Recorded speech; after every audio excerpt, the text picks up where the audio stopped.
turning 250, and it's time to rock out with our forefathers. American-made, battle-ready style for true patriots.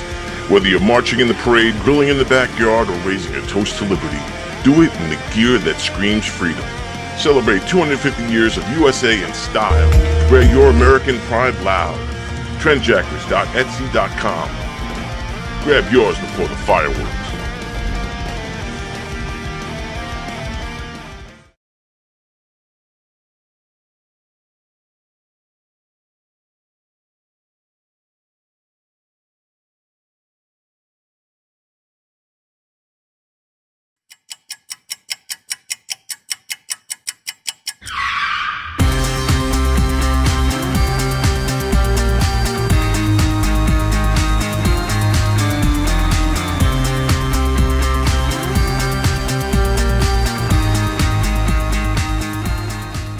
Tony, welcome to go. Hey, Joe, how are you? I gotta pat you down though, pal. Oh, yeah? Yeah. All right. Got anything on you? Anything I should know? I got nothing. Anything weird going on? What? Alright, you go in, Tony. Good. Thanks, Joe. Appreciate it. Thanks.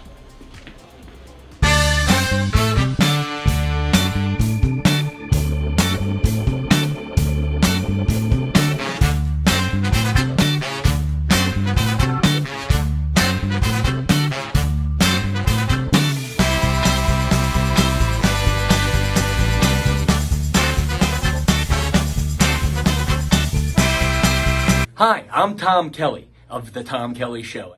Yes, this is not the only time I've gotten on my knees in the back room of a comedy club.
The Knock 'em Dead Comedy Radio Show is also brought to you by Two Eagles Auto Body.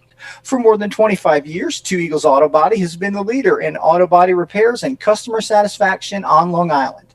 Two Eagles Auto Body handles every type of auto repair, from custom applications and restorations to repairs involving insurance claims. Give Two Eagles Auto Body a call and please ask for John Rossi at 516-328-2527. That's 516-328-2527.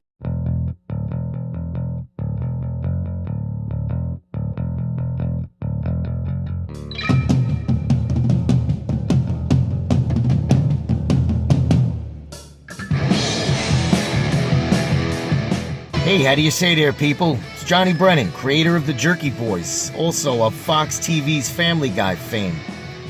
I just want to let you know you're listening to Tony on the Knock 'em Dead radio show. They're gonna keep knocking 'em dead, so keep listening, you wacky sons of bitch. Right there. Over and out there, sweet Charlie. Long time no see, man. Hey, man, I miss you guys, man, at Knock 'em Dead Comedy Radio.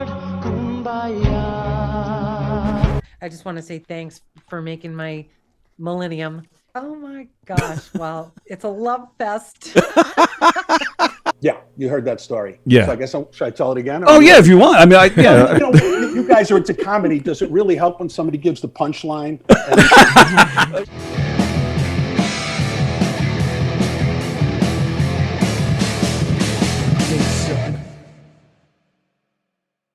So here's the deal. It's kind of like a night of comebacks, okay? We have two comedians that are coming up here making their stand-up comedy debut. We have a few people that have been off the stand-up comedy stage for a little while. One lady, she's been off the stage since 2018. She's returning tonight. We have one gentleman who has not done stand-up since 2001. Wow, that's right. So a lot of cool stuff going on. We have two comics from Washington, D.C. making their governor's debut. And we have a very special surprise coming up towards the end of the show, maybe even the actual end of the show. A Long Island comedy legend that you all know and love, and I promise you it's going to be great. And I'm not telling you who it is, but you guys will be thrilled. I promise. All right? So we got a great night ready. It's going to be a fun time. You guys ready to have some fun? Yeah. All right. So like I said, we got a lot going on here. All right? So, let's make ourselves comfortable. Let's stretch a little bit. Stretch with me. There we go. Yeah. You're not poking somebody's eye out. And this Jeff, he's not poking, he's not with the fingers, he's not poking anybody's. So stretch. Maybe stretch your neck a little bit. Work out your mouth muscles because you're going to do a lot of laughing, right? Okay? And now, the next thing I need you to do, spin your leg. What's the matter? You can't do that? Why not? Do we have anybody celebrating anything today at all? No? Thank God. Because I get to celebrate being 1,826 days dry. What the fuck are you clapping for? That's a long time to go without sex. How's everybody doing tonight? We doing good? All right, good. My wife and I we like to watch TV in the morning with a cup of coffee and a blanket. And the other morning, I started feeling her legs up and down underneath that blanket. She looks at me and she says, "Honey, I'm not gonna lie. I'm a bit turned on right now." And I said, "Relax, I'm looking for the remote."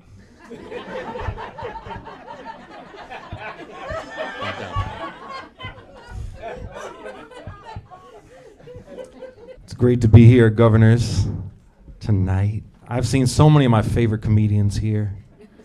Well, I haven't exactly seen them, but people love to point that out to you when you're blind. Well, you didn't really exactly see that. Well, I'm like, well, you're not really exactly an asshole, but I'm about to call you one.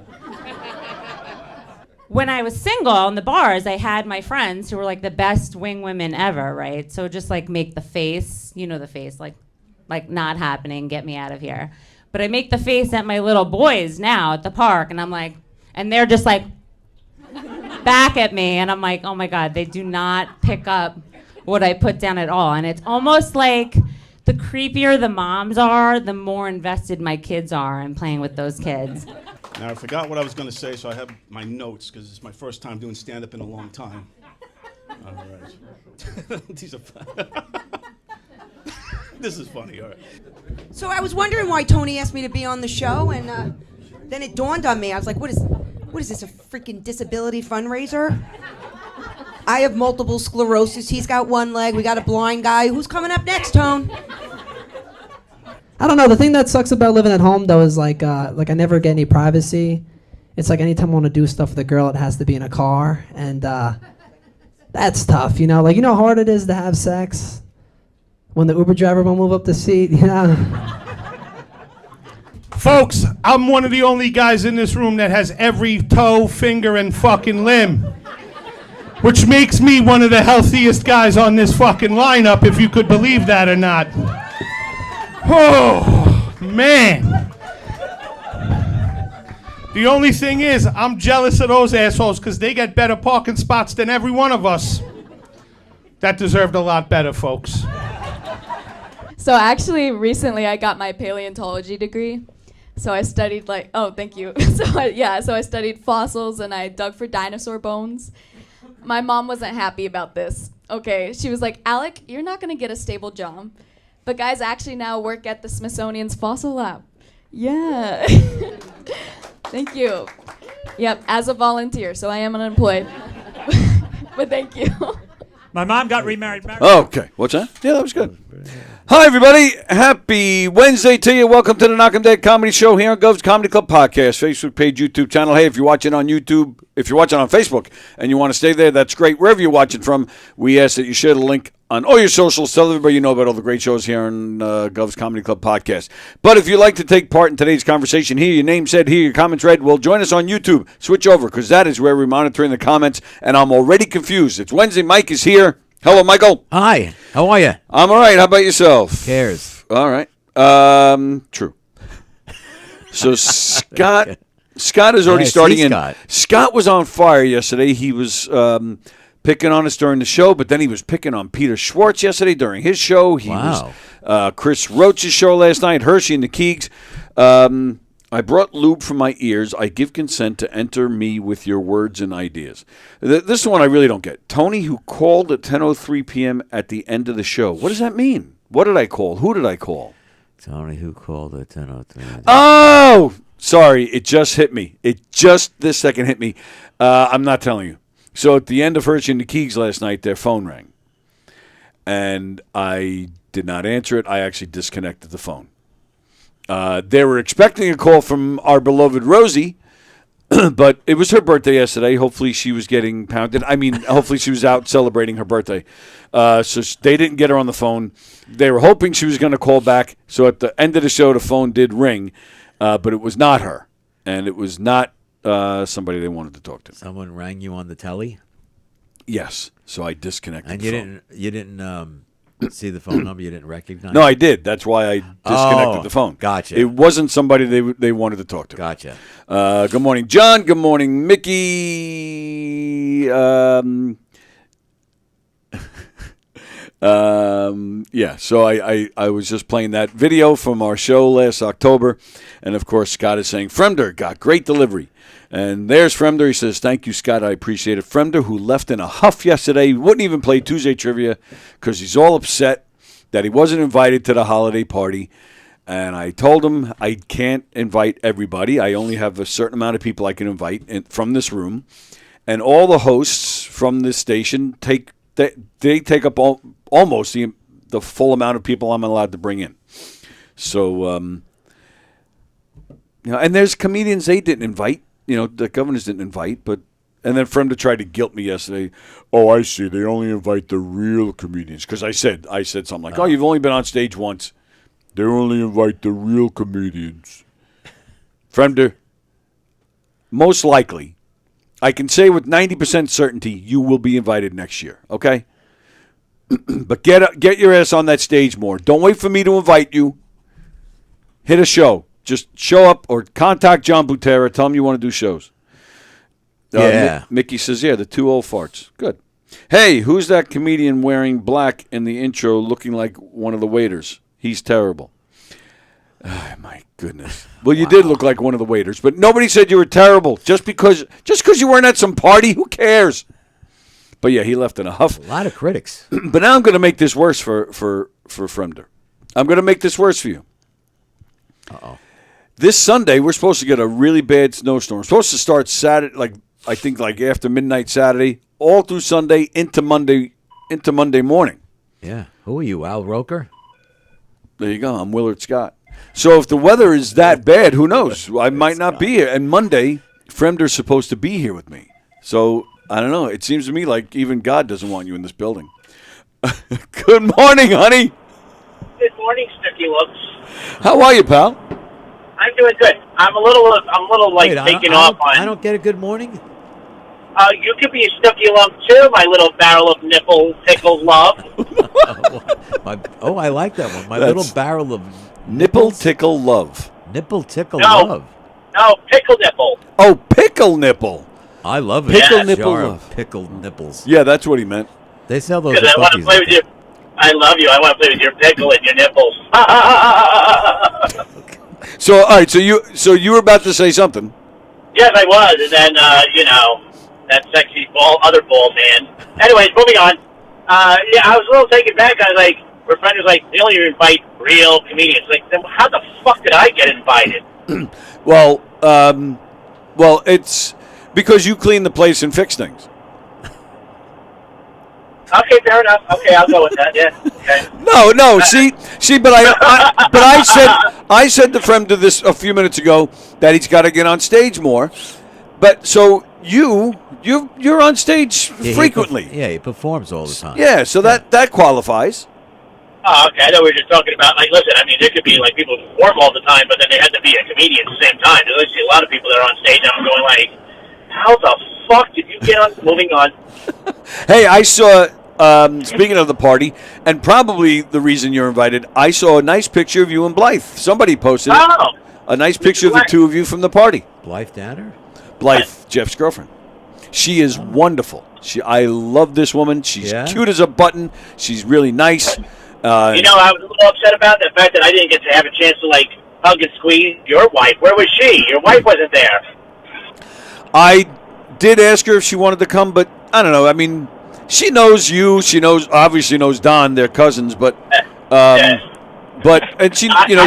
I know your wife doesn't like to be in a big crowded mix-up like that. You know, so I get it. And you know, she doesn't really know how to take half of these freaks. You know. So Fair enough. so she chose to stay home. I do know you were looking forward to it because what was it, that day or the day before you called? We talked on the phone and you were like, "Can't wait for the party because we're gonna wife swap." I was like, "Oh yeah, I know." I was getting all excited, and then all you did was bring like Don, and I was like, "Oh, okay." I mean, I'll take it. It's a little bit more hairier, but I'll take it. You know what I mean? Now, how much convincing? $3.99. $3.99. No, for Blythe to to do something like a wife swap. Like, how would you? Like, is this something she's already agreed to, or does she not know about it? Like, and if she does know, what's her price? $3.99 and some chloroform. Some chloroform. And an NDA. Well, there was some swapping going on, as we did mention yesterday on the show. I saw Jeff and Blythe, and I gave Blythe a big hug, and I wasn't letting go. And then the next thing I know, Jeff is in my butt. And I wasn't letting go. Exactly. It's right there in the middle of the party. I'm hugging Blythe. He gets behind me, starts humping me. I'm like, and at the same time, I noticed a slight of, like, you know, not discomfort, but a non-invitation, because Don was like, "How come I'm not getting in this?" Yes, I'm sure Don was very upset that he wasn't a part of that. Although Don, that guy that was like with the DJ that was dancing all over the place. Yeah, that weirdo maniac. Yeah. Yeah, definitely a weirdo maniac, and definitely a switch hitter, because he was all over the girls, but he was all over. Like, he attempted to get all over a lot of guys, including Don. Yeah, no, I don't know who that guy was, what it was about. I mean, he was there, but I was like, what was he like? You know, I don't know, like the entertainment, or was he like, you know, just to boost morale? I don't know. Yeah, he's who like he was. he's like the fluffer. He's trying to get people on the dance floor. Fluffer. That's a porn. Oh, did we lose Jeff? That was a porn reference. That was a porn reference. Yeah. All right. Well. All right. This says unknown name. It might be. I'm hoping it's Jeff calling back. Sorry, I got fluffed. Yeah, you wish you got fluffed. Now, what happened? What is it? Are you calling from a different phone? No, I'm not. I had to call back. I was, you know, I'm driving, and then someone wanted to call and interrupt and talk about nonsense, and I went to go hang up on that person, and I was like, shit, I just hung up on the show like an idiot. No, I was just curious, because when the first call, it said your name like it usually does, but when you call back just now, it just says unknown. So I almost didn't answer it. Well, I am kind of unknown. That was good. That was good. Hey, am I going to see you tonight? Absolutely, baby. Nice. Jake. You have no choice but to see me tonight. We got a lot of practicing to do. We got moves to get down, and we got lines to remember, and you know, all the happy shit that goes on in your basement. I love the laugh. It's so and where are you now? Right now, I am sitting at the cross section of the Clearview and Hillside Avenue. Oh, okay. So you're not too far out. Yeah, I'm just in Queens, you know. I mean, like another shithole neighborhood, you know. Very nice. Yeah, but other than that, you're nice and warm in the studio. It's freaking cold as balls. It's awful out there, man, and it's just going to get colder. And, that's what we were talking about when I answered your initial call, was how bad the weather's going to be over the weekend. Yeah. The weekend. You said it, the weekend. You know it to be true. It's called the weekend. The weekend. That's The how weekend. he says. That's how he says weekend. He goes the weekend. The weekend? The weekend. The what? weekend. The weekend. Does he know? I don't want to make Now fun that- of Jeff, but do you know how it's spelled? Well, Yeah. You believe know me, how I am. I'm he's very- had this conversation, I think, on like three or four different shows in this room. Because you know how I am. The English language is supposed to be enunciated how it's spelled. I'm sorry. Really? I'm sorry, Well, Jeff. that's not Fine. entirely Okay. true. All right, fine. I got one for you then.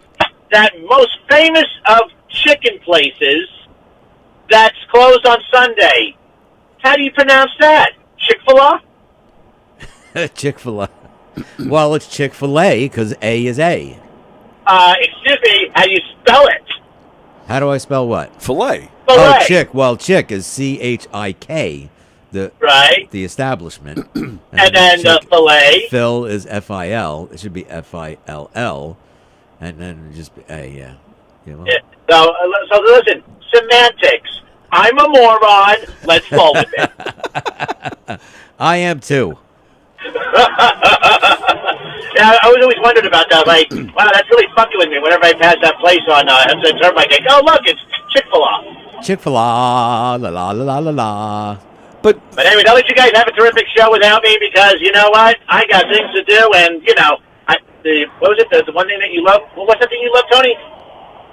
The horn. Yes. Love ya. Bye. Bye. Well, it's funny. It's not a typical horn. It's almost like a clown car horn. It's not too far off, yeah. Front. Yeah, and it's fitting because it's Jeff. Like, who better to have that horn? Let's see what's going on here. Oh, God. From to look at those bald heads, you guys look like those two things in Nothing But Trouble. Huh? Nothing But Trouble. Is that a John Candy movie? No. No? What? Nothing Who's in but that? Trouble. Is that an Eddie Murphy movie? Well, even if I knew what movie he's talking about, I don't know what he's talking about. So, From, you have to explain that one. Ann is watching. Hello, Ann. Hello, Ann. Scott says, Bosie got in line. John Rusciello gets first call of the show. Yeah, usually it is. It usually is John. Mickey, I would have Fremder at the party, but I would leave Bosie at home.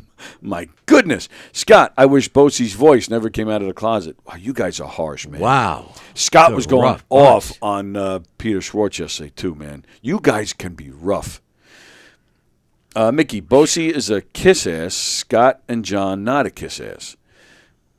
Okay. All right. Hey, you guys want to hear a joke about my penis? Never mind. It's too long. Mickey, Bosie got off the phone, so a real caller can call in. Wow, Mickey. Wow. Easy does it. Be nice, you Oh, fuckers. I got news. I started a new diet. You want to know what it is? Yes. It's called the whiskey diet. I lost 3 days already. All right. There's You ju- nothing but trouble. I don't see bald people. I have no idea what he's talking about. Okay. Sorry, Andrew. That joke just made me mad. It did. So since we were just talking about the governor's party, I'm going to explain to you why you're in trouble. You're in deep shit. Now, we had the party governors Monday night. All the hosts were invited. Now, when I say hosts, all the hosts from this room were invited, so all the shows. And a lot of them did show. And there are other people in trouble, too. Nick Greystone said he was coming. He did not show up. The Circling the Drain guys said they were coming. About maybe 2 or 3 hours before the party, they said they can't make it. All of them. I don't know why. All of a sudden, all of them couldn't make it. Nick Greystone said he was coming. He didn't show up. Then he apologized after. Steve Squared guys, I don't know what happened. They did their show. They got up. I said, you guys sticking around, right? Yeah, we're staying for the party. They walked out, made a left into the hallway. I never saw them again. So I don't know what happened to them. Oh. They went towards the party. They made a left out of here towards the giggle room. and I was still in here. I was, finishing up some stuff I had to do before I can go to the party. But then Peter Anthony showed up in here, Eric Haft, Mark Dave, Hershey and the Keegs, a few other people, Chris Monty. They came in the back door, so they kind of congregated in here. Don, of course. We hung our jackets up in here and stuff, and we went that way to the club, down that hallway. But yeah, we went into the club. I was in the club all, until I left at 11 o'clock. I don't know what happened to Steve Square. Have you seen them yet? No, since no. Since no. Their shows are every other Monday in here, so I won't even see them for 2 weeks. Actually, I think the next Monday, February 2nd, I can't even do it, so I won't see them for a few weeks. So, I don't know what happened. But from this particular show, Jeff Skelsey showed up. Diane showed up, which just made my night because I didn't expect Diane to come. Rosie was there, and Rosie's always just great to hang with. It was her birthday the next day, so some of us brought her a cake, and we pulled the cake out. And another one of the Knock 'em Dead co-hosts did not show up. Why am I getting the two eyes? Because I'm talking about you. Oh. Now, all right, couple of things.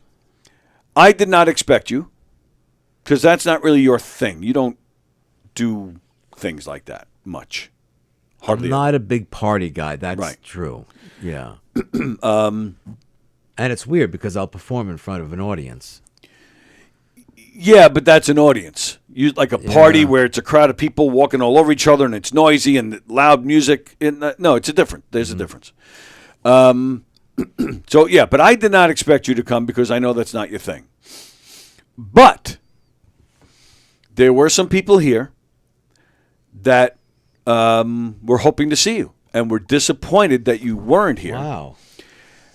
And in my book, the most important one was Diane Fogarty. She said, apparently, which I didn't even realize, you two have still not met. No, we have not. So she thought you were coming. She was all excited to meet you. She has told me that a few times, that she still hasn't met you. She wants to meet you. I think it was last week. She was toying with the idea of possibly surprising us last Wednesday, but she couldn't make it work at work. So she showed up. I mean, she knows some people, from being around here and, going to shows and stuff. So she knew a few people. She had met Jeff before. So actually her and Jeff were hanging out, because they both don't know a lot of people here where I'm like all over the place. Hey, shake hands, take pictures. So they were hanging out, eating dinner and talking and stuff. I did my best. I hung out with Diane as much as I could, but she really thought you were going to be here, and she asked me like 2 or 3 times, is he coming or not? So I said, Diane, I don't think he's coming. She says, well, what did he say? I said, well, he never said either way. I said, which is why I'm thinking he's not coming. She said, well, that's the problem right there. She goes, he should have told you. She goes, you invited all the hosts. They should have. So I said, you know what? You're right, Diane. So, so you're in trouble with Diane. She's really looking forward to meeting you. So she's hopefully, I don't know, she might kick your ass or something. I don't know. What are the chances, you're the boss, what are the chances of me popping in on a Tuesday? All right. That's totally fine. Are you sure? But I will point out. Yeah. I will point out, Michael Kaplan, that we have had this conversation before. Yeah, it was a while back. It was not that far back. It was during the Christmas break. No, it was right before the Christmas break. Yes. Christmas was on a Thursday. Away. You were going away. Yes. You know what it was? You said you were thinking about coming in, but then I don't even think Diane was here that week. All right, so you're off the hook. Yeah. Diane she didn't even do the show that week either. But yeah, because you did say you were going to possibly come in that day. But we don't need to plan that. You let me know. Oh, okay. I mean, All right. You're part of the family. You come. You just show up in here whenever you want. We'll play Tuesday trivia. You actually used to do it Tuesday. Yeah, that used to be your day. Next Tuesday. Put it in your calendar, if that's okay. Yeah, next Tuesday. All right, so this is where the stupid side of me comes in.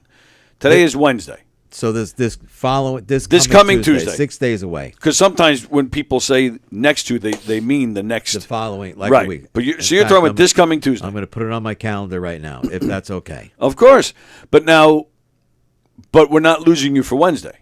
No, I'm going to come in Tuesday and Wednesday. Okay, you guys heard this. You heard it. Let's see, Tony. How do you spell Tony? Okay. Fremder, the other day the doctor asked me about my bowel movements. I said every morning at 7, but the problem is I don't get up until 8. That's funny. Yeah, I like that's that. funny. I've heard it. Let's see. Fremder again. Mexican jokes are. Whoa, all right, hang on. Oh, boy. Do you need the bat? Yeah, Fremder, that's not too bad, but I think I'm going to skip it just to be safe. Sorry. Yeah. So that's what we were talking about when Jeff called. So, yeah, the weather is supposed to be bad Sunday into Monday. If it's that bad, and I have not heard accumulations. Have you? I heard just like a 3 to bad 5 snowstorm. inches. Oh, that's not terrible. No, it's average. Nice. Well played, Michael Not bad, Kaplan. not bad. 3 to 5 inches, then 3 to 5 inches Sunday night, and maybe 1 to 3 Monday morning. So. Oh, it okay. could So be- we're talking could be quite a yeah. little bit, maybe Could 10, be 12 inches. Oh, all right. Yeah. So we'll have to see from there. I might skip Monday's show. So You we'll might to not see. have a choice. Well, exactly. So yeah, Fremder, in all seriousness, Fremder, I don't want you driving in it either. Fremder lives, he's He out lives east out somewhere. east somewhere. So I don't. I mean, I'm literally 5 minutes away. It's really not that big of a deal, but getting up to shovel and I'll be honest, walking in the snow and walking on sand is a pain for me. Yeah, that must be difficult. Sand is the worst. Sand. But snow is a little troublesome. The problem with the snow is, I could put the prosthetic down, and I go to move the real leg, and the prosthetic. I have at least one spill every time it snows. You do? So, yeah, for the most part, yeah. I've been fortunate. I mean, sometimes I'm maybe sore for a few hours or something. I've never gotten seriously hurt. Yeah. Unlike Joey Cola, who just broke his elbow last month, he fell in the ice. And then Steve Squared. They've added a third co-host. This guy Jeff. Yeah, he slipped on the ice a week or so ago, and he was all messed up his back, his leg. Yeah, he was a mess. So I've been fortunate. I don't get. May I segue into something? Speaking you about sure can. Prosthetics. Yes. So. The reason I didn't come Monday, one of the reasons, is you're right. I'm not a real party person. Mike left my wedding early. That's how much he doesn't like parties. I had a date. Is that what it was? Yeah. Really? Yeah. I don't think I ever knew that. Are you serious? I'm dead serious. I remember her name, Catherine Iannazzo. Never forget her. Why? She was good? Did you see her again? Yeah, we dated for a while. Oh, and why didn't I meet her then? If you dated for a while, I don't know. Oh, all right. Carry on. Oh well, my mind just went to places. Anyway, should we call her? Yeah. Oh boy. So I was in Philadelphia from Friday to Monday. Okay. Right? Right. Visiting Ava in college, but we were doing a bunch of things. So we went to a Ranger Flyers game, right? At Okay. the Xfinity Center. Are you a Ranger fan? Yes. Oh, I didn't know. I don't think I knew that either. Yeah. I'm learning a lot about you today. And they have this mascot, and his name is Gritty. Gritty. And if you pulled him up, I should have segued. I should have pulled a picture of him up. He looks like a deranged Sesame Street character. And apparently he's legendary. Yeah, he does look. He does have like a weird look. But obviously the people at he's got a strange look, doesn't he? He almost looks like an amateur, like somebody by Yes. hand, just made a Yes, puppet exactly. up for their local softball team. Uh-huh. Here, let me punch this up. Yeah, he's weird looking. Yeah, and he's almost got like that very. He's got a smile like he owns a white van with no windows. Yeah, there's some creepiness to him. Yeah, there is a creepiness to him. Okay, all right, but it was like the first intermission or the second intermission. I don't remember. So the spotlight goes on him. He's in the crowd, and someone throws a prosthetic at him. Right? A prosthetic leg. It's prosthetic leg. They I'm like, actually threw it? Yeah, I guess it was staged. I don't know. Oh, okay. Because it like hit him in the side, and he was like, "Oh, look at this!" And this young man, maybe in his 20s or 30s, comes out, and it's his because he's just has a stump here. Yeah. So Gritty starts to pour a beer into the prosthetic. Oh, that's funny. And the kid drinks the whole thing, and the place goes bananas. Oh, so that's got to be set up. So actually, it must have been set up. So Jennifer said, "Wow, you got to tell that to Tony." Yeah. You know, because it was hysterical. I mean, 16,000 people went bananas. It was funny. Wow. But I wanted to talk to you about Gritty because they got a couple nightmares after that about Gritty. Yeah. Just the name Gritty. Gritty. Yeah, that sounds. Yeah. The whole thing just sounds amateur. Yes, it was very amateur. That guy's got nothing on Mr. Met. Or Mrs. Met. Or Mrs. Met. No. Yeah. Either one. Wow. Yeah, I've never seen Gritty before. No. Where do the Flyers play? Like right next to where the Eagles play. All right. It's the old Wells Fargo Stadium arena. Oh, okay. It's the same thing. They just changed names, and they have the hockey, the football, and the baseball right there. Right there. Yeah. Citizens Bank Park looks beautiful. You've been there? I've been there. Yeah, you've been there. It's beautiful. And it is. Well, it's nice as City Field. No.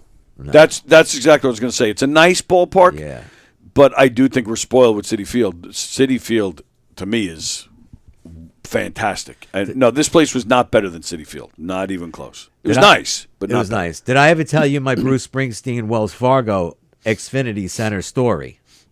Fremder, are you listening? Go ahead. Maybe, I don't know, 8 years ago, my friend and I from Huntington, we worked together, John and I. We were going to bring the wives, maybe 10 years, bring the wives to Philadelphia. It was called the Wells Fargo Center at the time to see the Bruce, right? And he was playing 2 nights there, Friday night, Saturday night. So I go on Ticketmaster, and I get tickets. But the Saturday night show wasn't for sale yet. I got the Friday night shows, so I thought. Okay. I just kind of gave it away. So I never looked at the tickets when I got them in the mail. So the wives don't go. So I have 2 extra tickets. So I'm on, backstreets.com, and a father and his father wants to take his son, his first show. He's like 12 years old. So I said, yeah, we'll be in the parking lot. I'll text you, blah, blah, blah. So we drive we take the Friday off work. We drove through Manhattan. It was a beautiful day. Had this great time tailgating with all the Bruce fans. Meet up with the guy. Here's the tickets. Now there's 4 people that looked at these tickets, didn't think a thing. Oh no. We get into the arena, and the guys with the scanner beep, beep, beep, beep, beep, beep, beep. I'm like, what the hell's going on? They're from Ticketmaster. Okay. He goes, beep, beep, beep, beep, beep. This is Friday. Yeah. But he goes, these are for tomorrow night. Oh, no. Now, my heart sank. Yeah. We drove 3.5 hours. I sold the other 2 tickets at face value, by the way, to a father and the son seeing his first Bruce show. Oh, my Thank goodness. God in my back pocket, I know Bruce always holds like 1,000 tickets right before the show. So I asked the guy said, go to the box office. Maybe they have something. And the tickets I got were actually crappy seats. Okay. Way up. We go to the ticket booth, and I see the father and the son standing there. And he's ready to kill you. Thank God he was a really nice guy. And I'm like, I'm so sorry. I didn't realize. He goes, it's all right. He goes, we got 5th row right next to Clarence. How much? Same. All they did was, because I walked up there, I said, can I get something similar? Yeah. She goes, yeah. The lady said, give me your tickets. I give her the tickets, and she's on the computer. She's like, you're right next to them. Here you go. For the same price? I didn't have to pay a dime. Oh, you didn't have to pay anything? No, the original for Friday nights, which I think they were $100 a piece. Okay. And she goes, here you go. I'm like, I didn't say a word because they weren't $100 tickets. Yeah, right, They're right. like $500 tickets. But for $100, here you go. So your stupidity was rewarded. Yes. And we were like, from me to the back door to Clarence. Wow.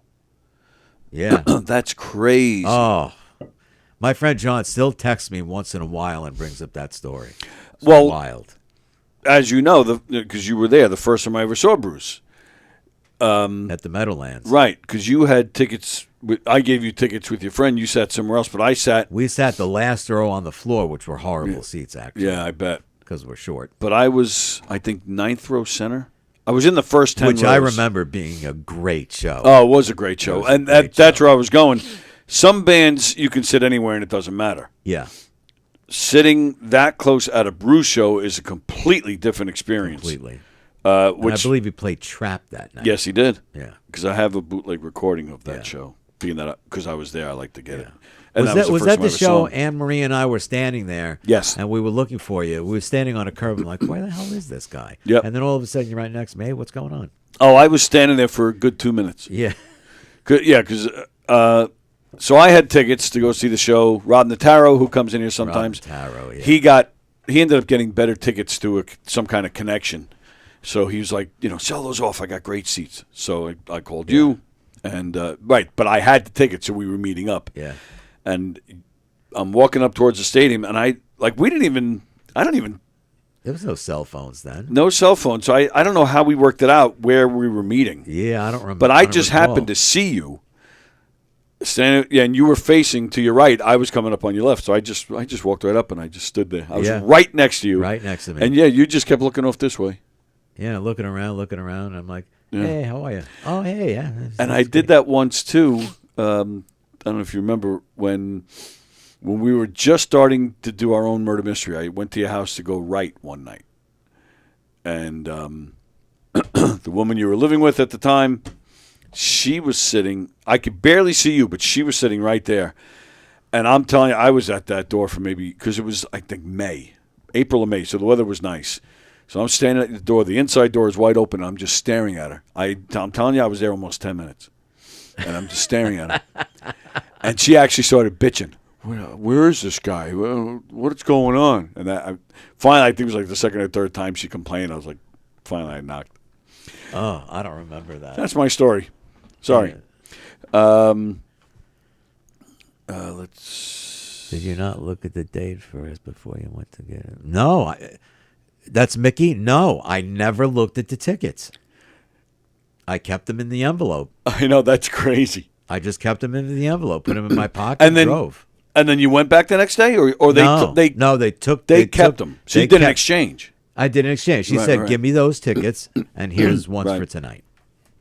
I think we have talked about it before in here, but of course now I'm thinking about the time we saw Bruce at Shea Stadium. Oh well, we almost went to the big house. But I wonder about that. I think it was fake. Yeah, I think those were fake badges. I think we got rooked. We were behind the bullpen at Shea Stadium. Now, what was the deal? Like, why did we have those tickets? We had 2 extra tickets. Why? Because the wives came with us. I don't know why we had 6 tickets. Yeah, I don't. All right. So, yeah, I don't remember if somebody backed out or if one of us just bought a bunch and worried about it later. Yeah, I don't even know.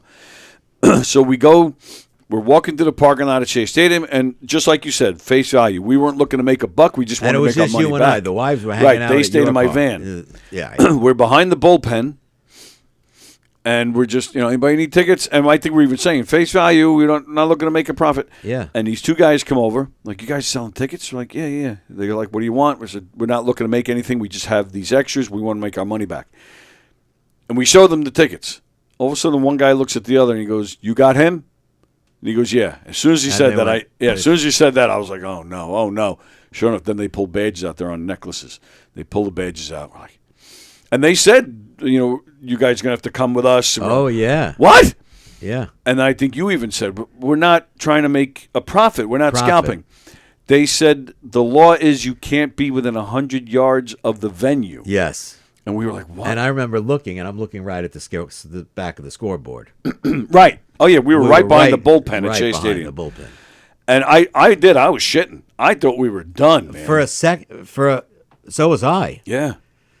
But and then they even pulled out a pad, like they were going to start Yeah. like taking information down.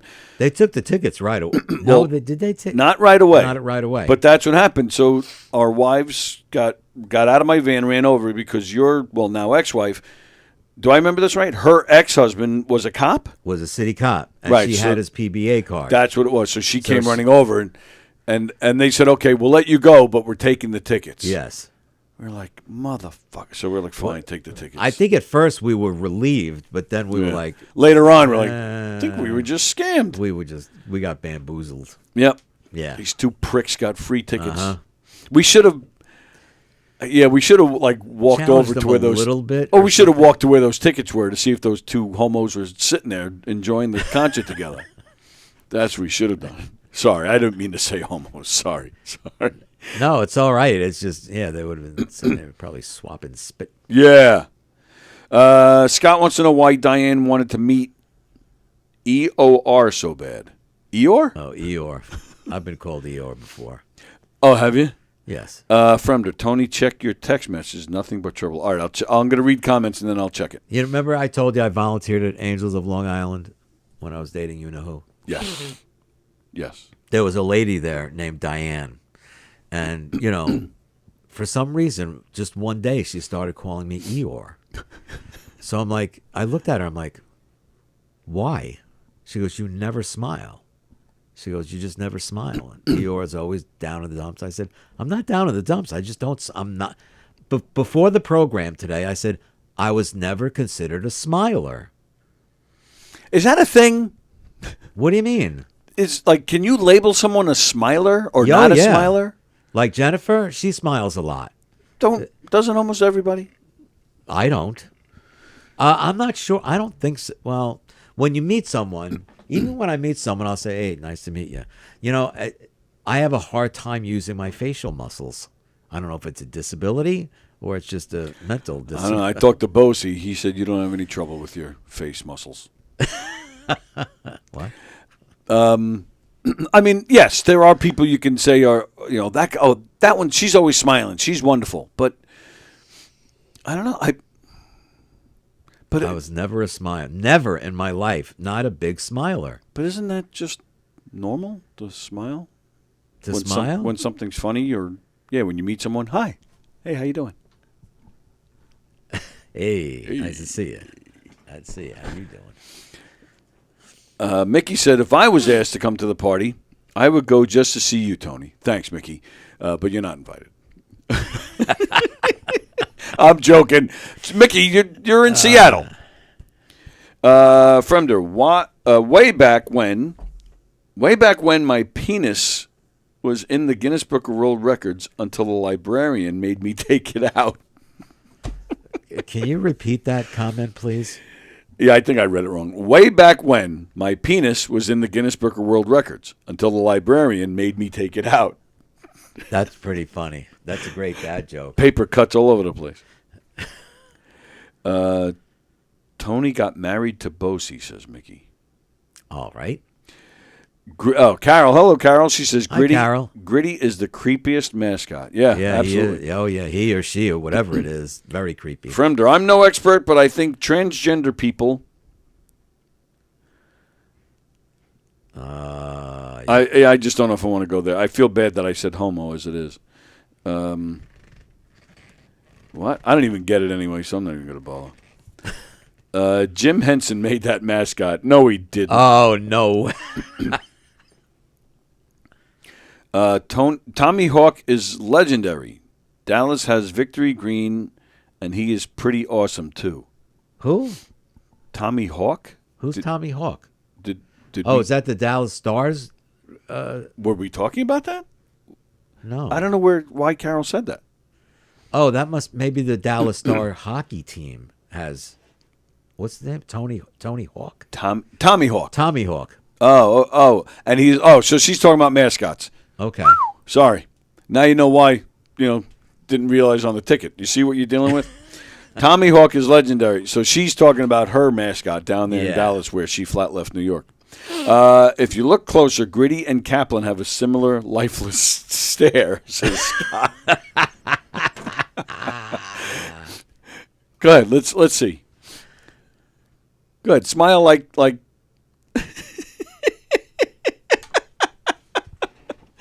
Yeah, he could be your brother. Jim Henson, maybe when he was on LSD, maybe. Yeah, right. If I'm not there on Monday, then I'm convinced that Tony has the weather almanac, says Fremder. See, yeah, that's what I told you. See, God doesn't want you in this building. Willard Scott. How'd you come up with Willard Scott? Just the name Willard. Who was it? I was talking.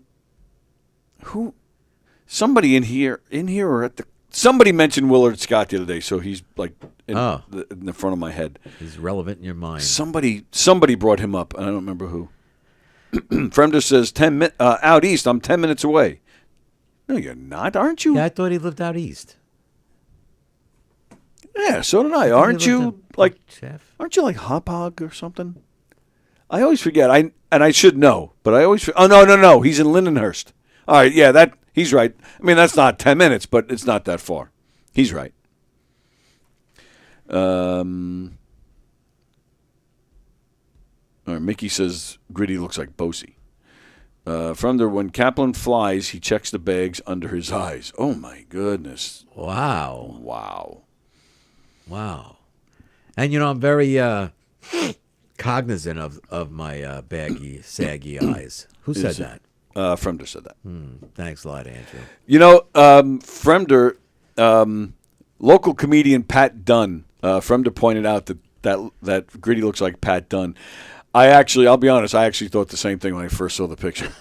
But I wasn't going to say it. But now I can just throw Fremder under the bus if Pat gets mad. Tony and Kaplan together starting a new genre of Mr. Clean porn. Oh, no. Michael, did you not look at the date first before you went to try and get in? No. Like I said, I kept them in the envelope, and that's it. Fremder says, if Tony ever took a defense class... if Tony ever took self-defense class, it would be martial arts. Oh, God. That's an old joke. I've never seen Springsteen's dick, says Fremder, but I'm going to guess the tip... What? But I'm going to guess the tip wears hoodie. What? I'm going to guess the tip wears hoodie. WHERE apostrophe S. Where is hoodie? The tip wears hoodie. I don't get that one at all. I wear a hoodie all the time? I have no idea. Mickey just called you a dumbass. Thank you. John Russillo says yes, 100 yards from the venue. Right, we're not doubting that. We just, I don't know. I don't know. The guys just didn't seem, and they took the tickets and didn't arrest us. Didn't they actually say you guys are under arrest? I think they said we can arrest you. Oh, okay. Fremder, Kaplan's favorite Springsteen song is The Promised Hand. Yeah, I know, right. Mickey says we're both dumbasses. Okay. Oh, wow. John says you're a depressed, morbid individual. My goodness. You guys are harsh today. Wow. Kaplan doesn't realize he's depressed. That's why he doesn't smile. Kaplan's head looks like the finger that gives Springsteen his colonoscopies. Carol, Chicago Blackhawk mascot, Tommy Hawk. Victory Green is Dallas' stars. Gosh, Tony always needs Cliff's Notes. My goodness. Well, I should have known Tommy Hawk. Yes, I do need Cliff Notes on that because I'm in New York, Carol, where it all counts, where it all matters, where I was born and raised, and I stayed here, and I can tell you all the New York colors and the mascots here because I didn't flatly even go to stupid Dallas, although you do have Buc-ee's. Is she in Dallas?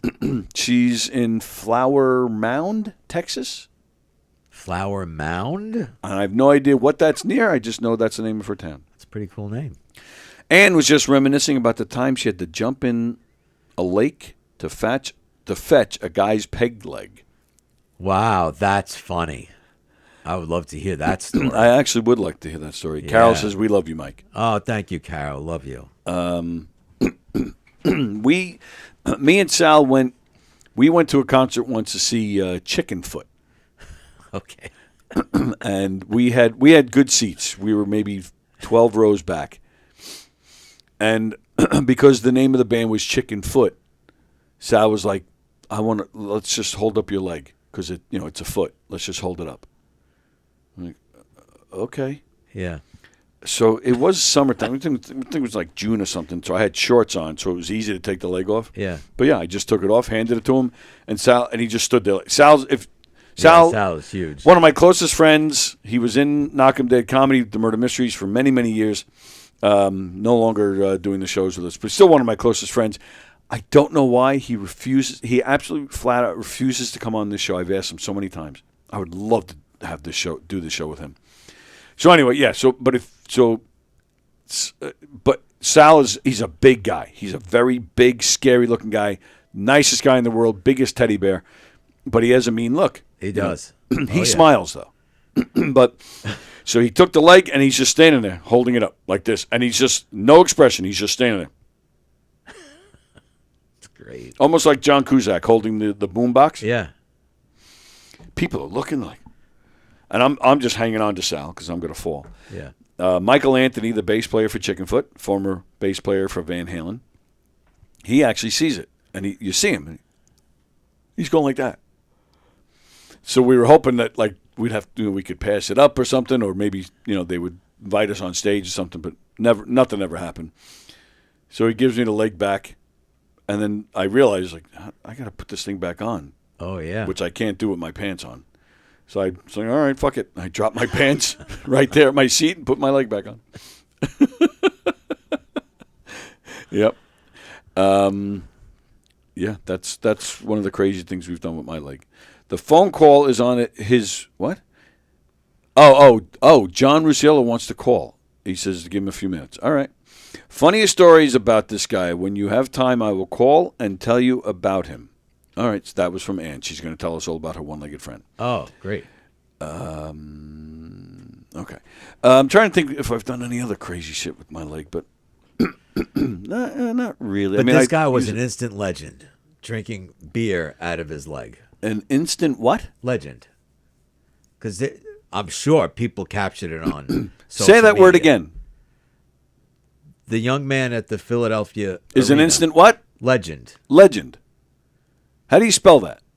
Legend. Legend. One-legged guy. It's a leg end. Oh, God.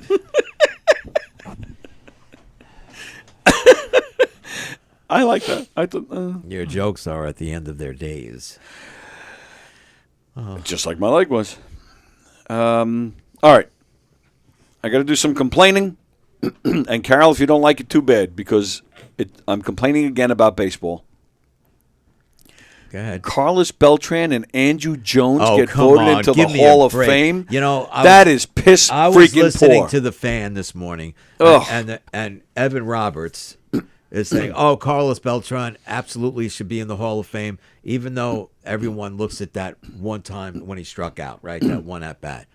You're gonna tell me he's a Hall of Famer? He struck out at that at bat, and he's a known cheater. He lost his job as Mets manager. That's right. Before he got signed, 5 days later he lost the job. Because so he he- never even managed a single game because it came out And they that he's say a he was cheater. one of the biggest. He was one of the biggest Houston Astros cheater. Oh yeah, he was one of the masterminds behind the Yeah, whole plan exactly. of them cheating.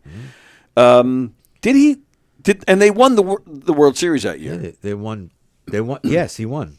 So all right, so he's got a ring, so that usually helps your chances to get into the Hall of Fame. But I'm sorry, but he played a lot of years on the Mets. He played some years on the Yankees. His numbers were not that great for either team. He did have great years with with Houston. Houston. And who he else? was There good was- with Houston, but he was. Who did he play with before the Mets? Was he on Houston twice? Houston or the Braves? Houston, yeah. I think he was with Houston when he broke out. Was it Kansas City, maybe? Did Yeah, he break it was out a with? Midwestern team. He started out as a superstar. Very high, big, a lot of promise, high hopes, but only lived up to it for a short time, in my opinion. He did.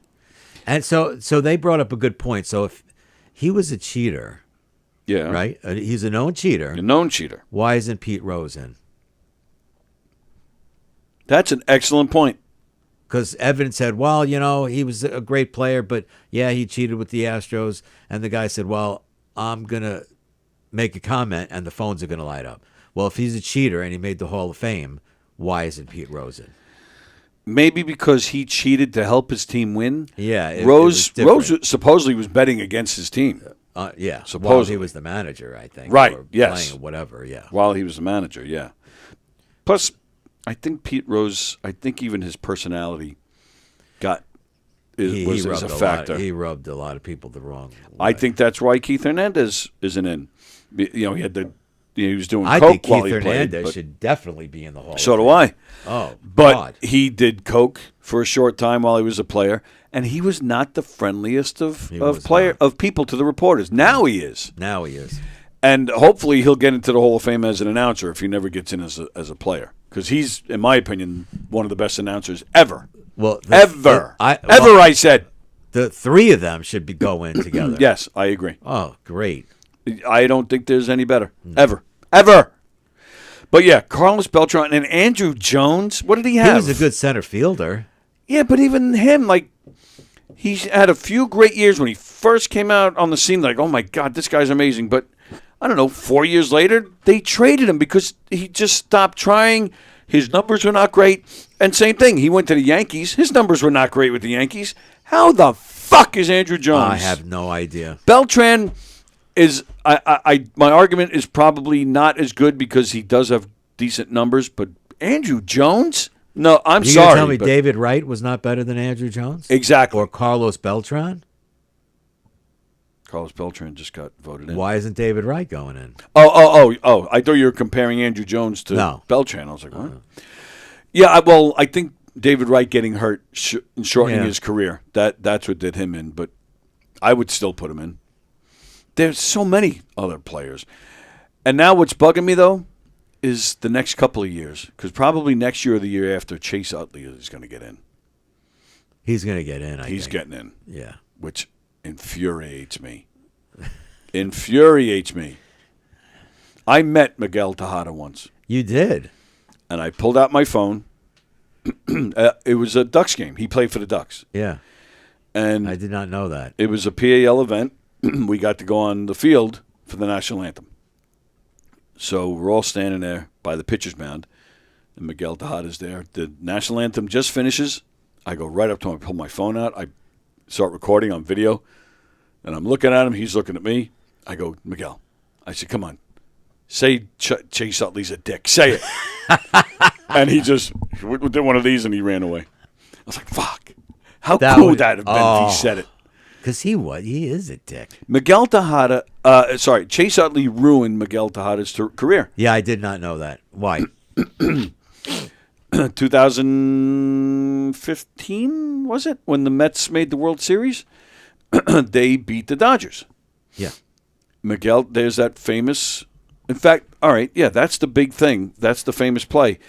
The Mets were about to turn a double play against the Dodgers. Chase Utley slide. I'm sorry, it's an illegal slide. It makes me so mad he didn't get called on it. Illegal slide.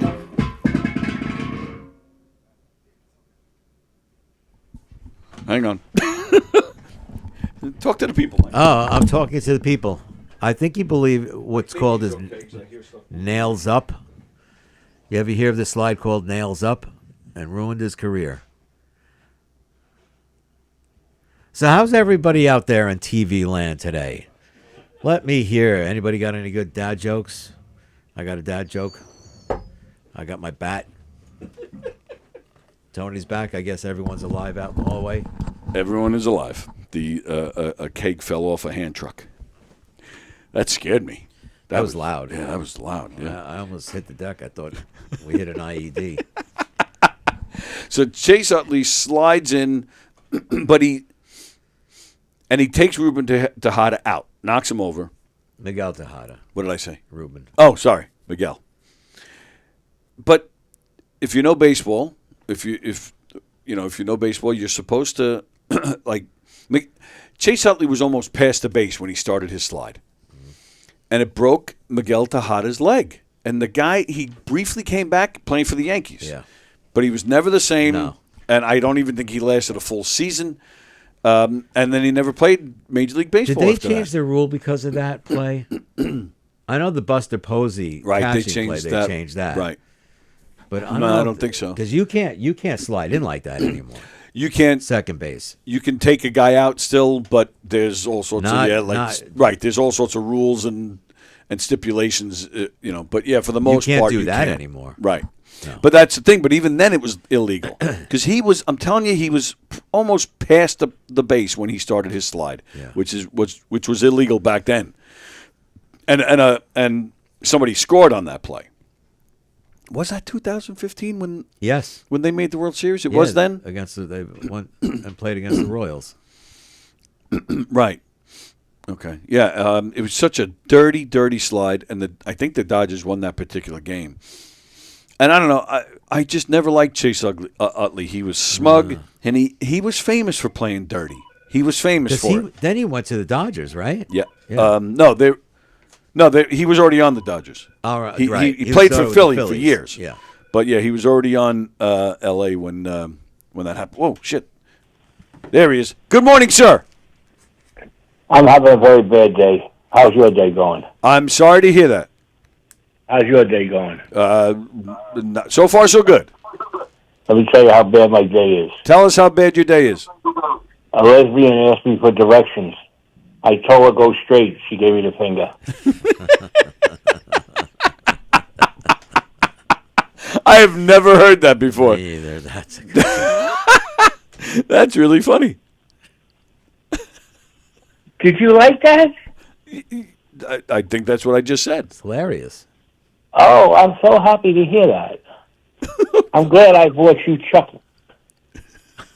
Thanks. Well, I'm glad you brought us a chuckle too. Yes, I'm very happy. Oh, good. Yes. Okay. Anything else you have to say to me today? I don't know. Am I forgetting something? What are we talking about? Yeah, you're forgetting something, you dumb bastard. Aren't you supposed to ask me these questions? Oh! What the fuck am I waiting for? I didn't call in because I say he's going to tell me. I'm waiting for the cue. I'm waiting for the segue. And you fucking completely forgot about it. You're absolutely right. My utmost apologies. Are you ready? I'm ready and waiting, baby. All right. So, last week we started a new segment. I believe we did it with you last Wednesday. Yep. So, John suggested that we do this, that I do this with our loyal family, our extended family. So, and then actually what John said was, I have to do this with Fremder on Monday. And I agreed. And I've told Fremder a few times. I've warned him he's going to do this. But I said since it was John's idea, we should do it with him first. So John is here, and he has accepted the challenge to take the Walk Hair questionnaire. A series of questions that help us get to know each other deeply and correctly. On an intimate basis. That's right. All right. Question number 1, John Rusiello. Best sandwich. Fresh mozzarella, prosciutto di Parma, sun-dried tomatoes on ciabatta bread with a balsamic glaze. You would be giving Peter Anthony an orgasm after saying all that. What's the one thing you own that you should really throw out? Well, that's a little bit of a story, but I'll give you the short version. We only have 20 when minutes left. When I was a very young fellow and had a normal body, I was dating this girl, and we thought we were going to get married. So she suggested that we should take pictures, and she, by the way, she was a fitness instructor. and she suggested we should take a nude photo of ourselves and put it in the wedding album, and 30 years later we should look to see how much our bodies has changed. I love this one. Well, the girl threw me out, broke up with me, obviously, and I still have the picture. So I really should throw that out. To this day, you have it? I still have that picture. Is it possible you can send it to us, but cut yourself out of it? Well, you just want to see the girl? It could be a possibility. Oh, nice. I was only kidding, it could but be I'll a take it. possibility. All right, and I'm one of the reasons why I'm saying that is because Dawn's not here today. Dawn doesn't know about the picture. That's hilarious. You are a brave man.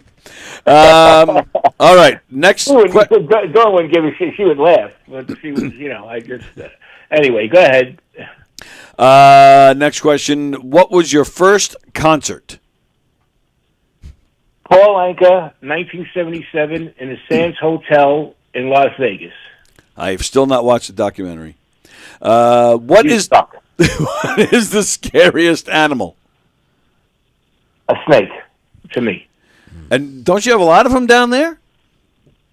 We do. Well, yeah, but I still have a phobia against snakes. Jeez. Apples or oranges? Apples. Have you ever asked someone for their autograph?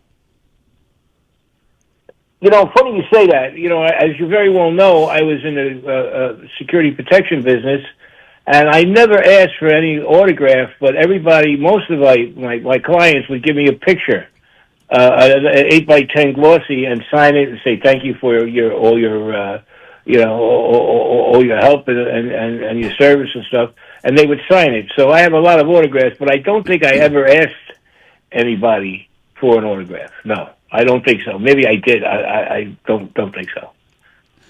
All right. What? Oh, all right. The big question: what do you think happens when we die?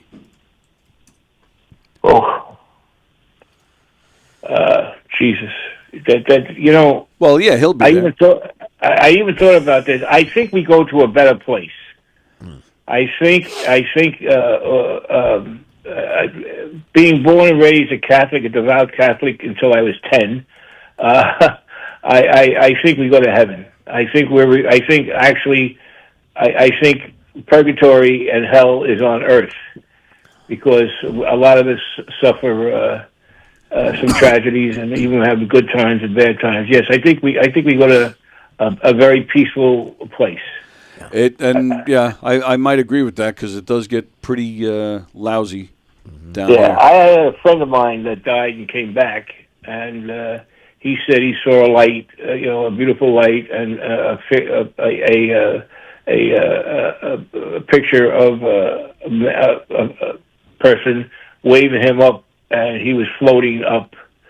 And he swears up and down that happened. So I don't know.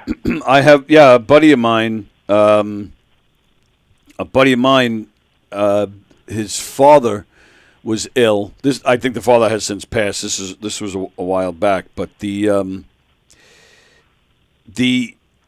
but when he was alive, he was dying, but he was home in his living room with my buddy, his son, and he started to go, and my buddy brought him back, and the first thing his father says to him, "Why did you do that? It was so nice there." Yeah. Wow. Yeah, I've heard that before, and my friend, believe it or not, Mike Kaplan met this person I'm talking about, and he was at one of my barbecues, and he swears up and down that that's exactly what happened. Wow, man. Yeah. Well, I guess that's a good thing, because it's. Oh, listen, you like to think there's, definitely something better than this Better garbage. I mean, listen, there's nothing wrong with being alive. It's a great thing, but everybody has good times and bad times. So I think we suffer as much as we have great times here. The suffering we do is on earth. All right.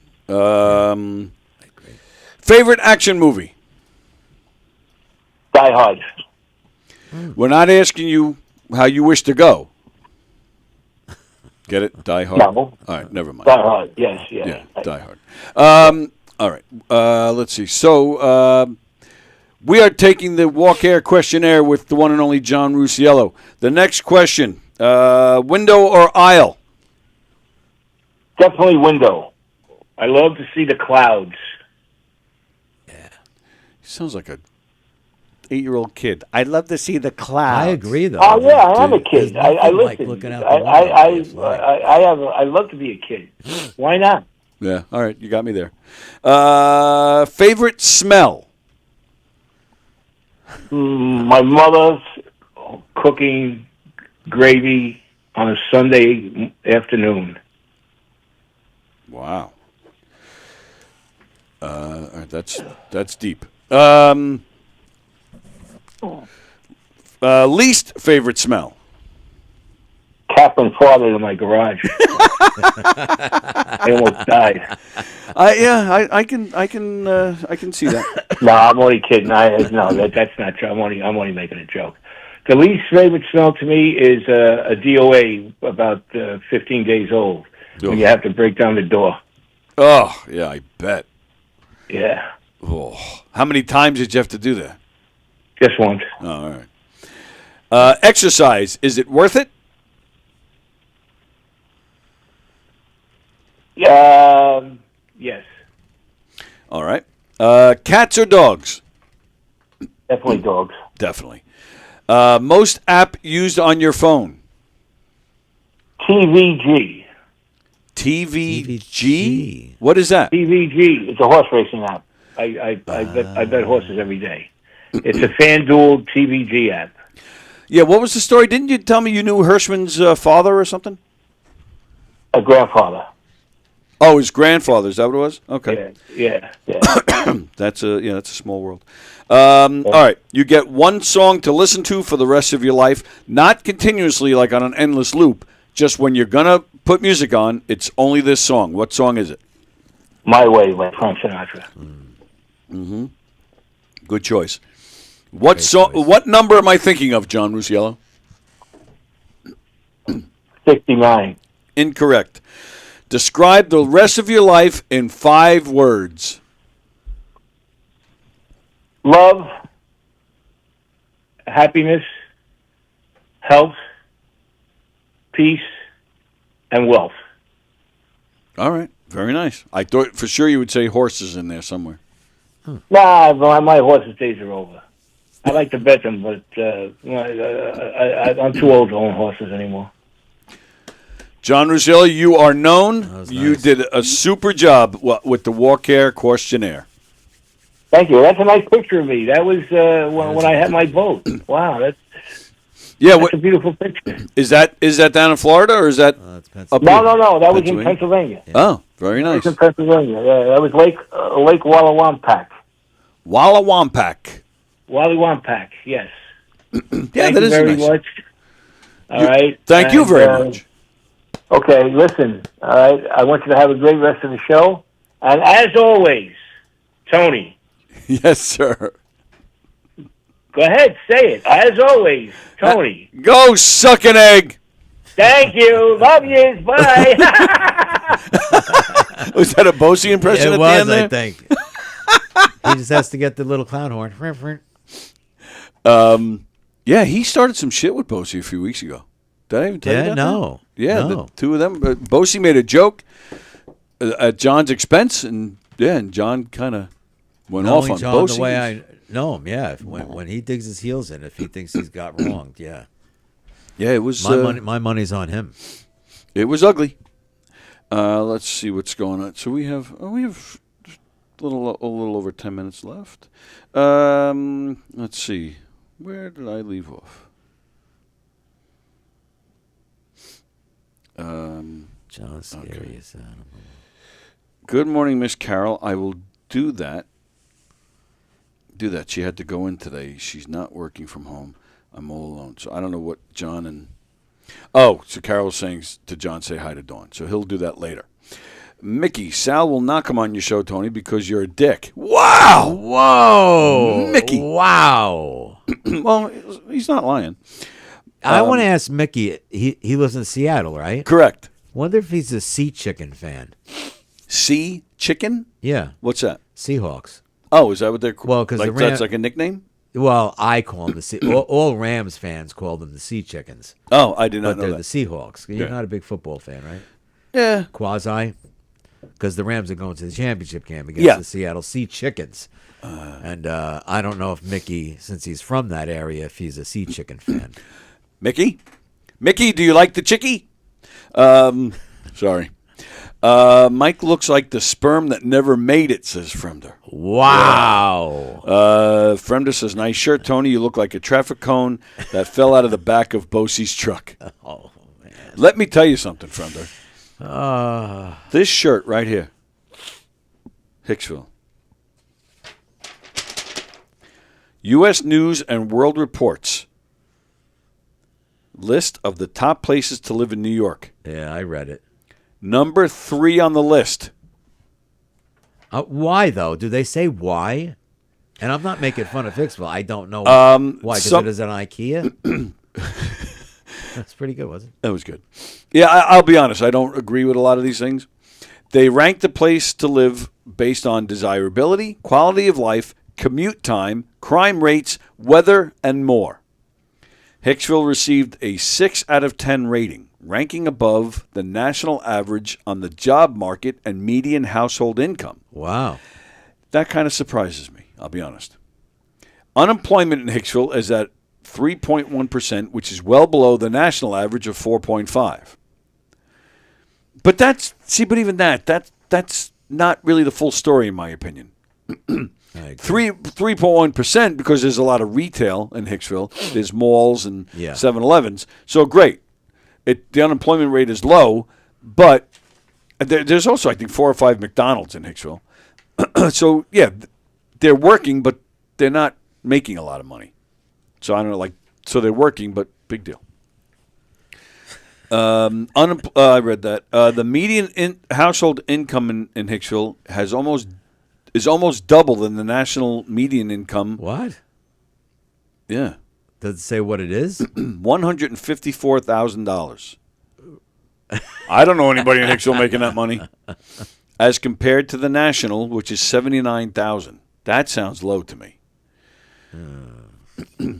When thinking about purchasing a home or renting, it may be important to take note of the median home value for Hicksville, which is at $628,000. Wow. The average home value nationally is $370,000. Renters can expect the median rent in Hicksville to be $2,200. I rent my home, and I'm paying a lot more than that. Yeah, I'm sure. I'm paying a lot more than that. One of the areas in which Hicksville lacks is a short commute time.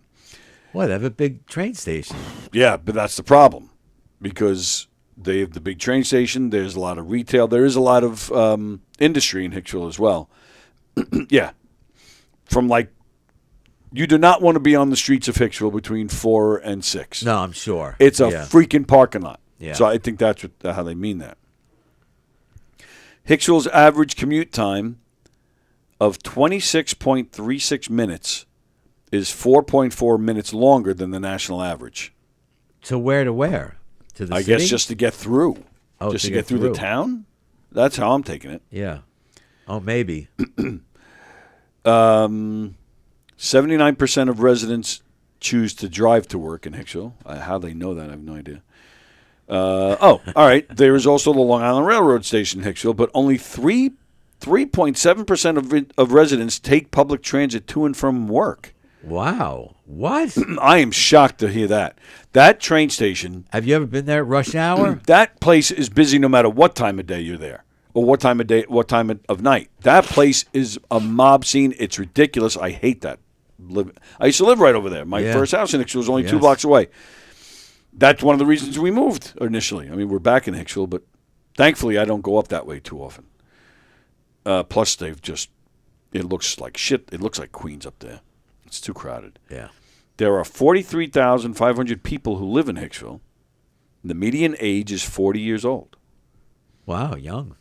52% of residents in Hicksville are married. Okay. 22% of those statistics were reported from people under 20 years old. Okay. Massapequa Park surpassed Hicksville to the number 1 spot on the list.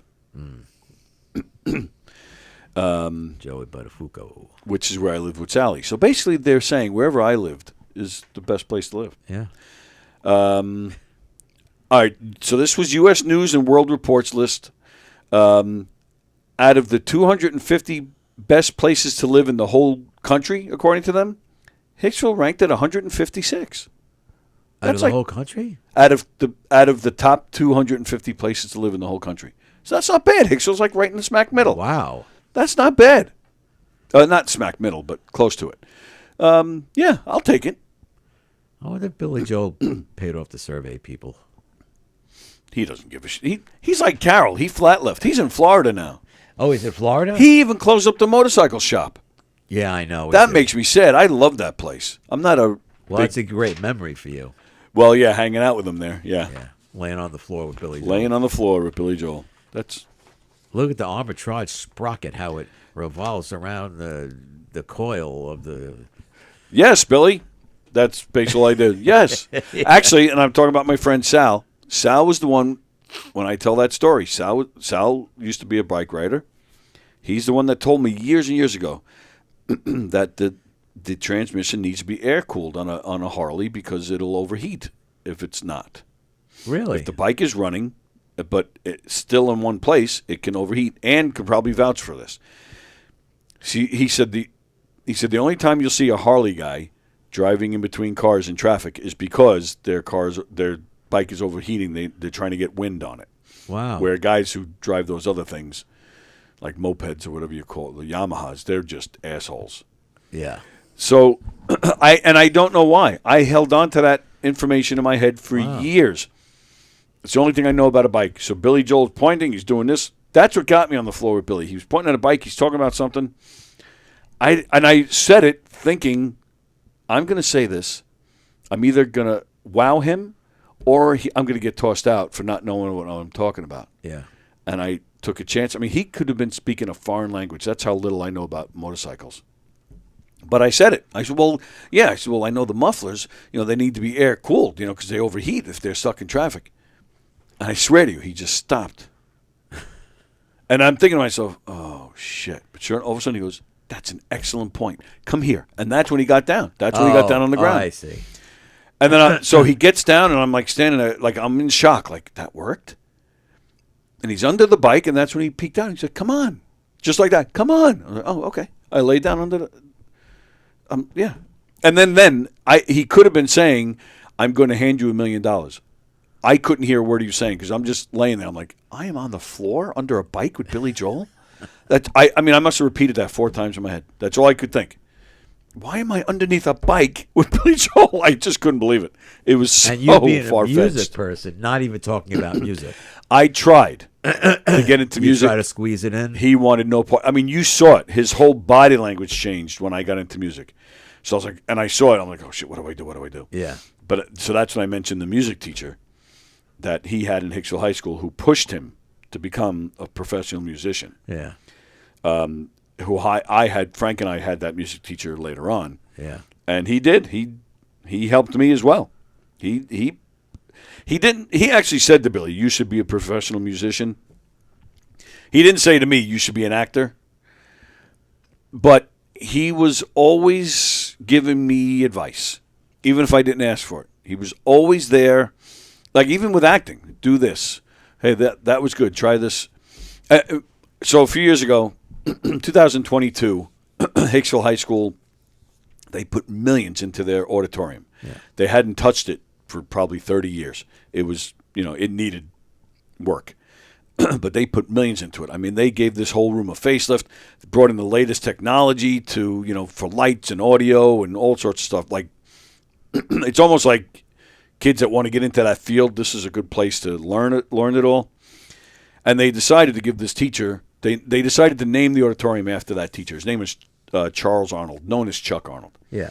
And so they were calling it the Chuck Arnold Auditorium. Wow. So the night, like like they were unveiling it. They asked some people to come speak. I was one of them. They asked me to speak. So I actually told the story at the event because, got into theater during high school, but I got into theater because I was not athletic. I started hanging out at the theater because there were hot girls there. Yeah. That was really my sole motivation. And I got into the high school. I was in 7th grade in junior high, but I got into the high school drama club because I had nothing to do one day after school. So I walk over to the high school. Frank was in the musical that they were doing. So I was like, I had nothing to do. I'm like, I'm going to go check out, see what he's doing. It was a new world for him, too. So I go there, and I'm just sitting in the auditorium. I'm just watching rehearsal. I don't even see my brother. But I'm just watching rehearsal. I'm checking out, like, they're building the set in the background. These two are working on a song. These guys are running lines. This is a whole new world to me. So I'm just sitting there taking it all in. Like, what are they? Oh, they're building this. Oh, they're, okay. Oh, they're running. These are the lines of the script they're doing. Okay. That must be the teacher that's directing. I'm just taking it. I'm looking at, oh, that girl's hot. That girl's hot. Oh, my God. All of a sudden, one girl just looks at me. The lights are on the stage. She looks down. She goes, you. And I was like, oh, shit, I'm going to get thrown out of here. Yeah. She goes, we need people in the play. You want to be in it? I'm like, okay. That's how I got in. Wow. I was there for an hour being told what to do before I even saw my brother. The two of us see each other from across each end of the stage. He's like, what are you doing here? I was like, I don't know. I think I'm in the play. He's like, what? So I just stayed there, and so I got to know Chuck Arnold because he was the music director. So I got to know him early on. So then, like, I had already done, I think, two or three. I stayed with the drama club, 7th, 8th, 9th grade. And then when I graduated and went to high school, I was already in that drama club. Yeah.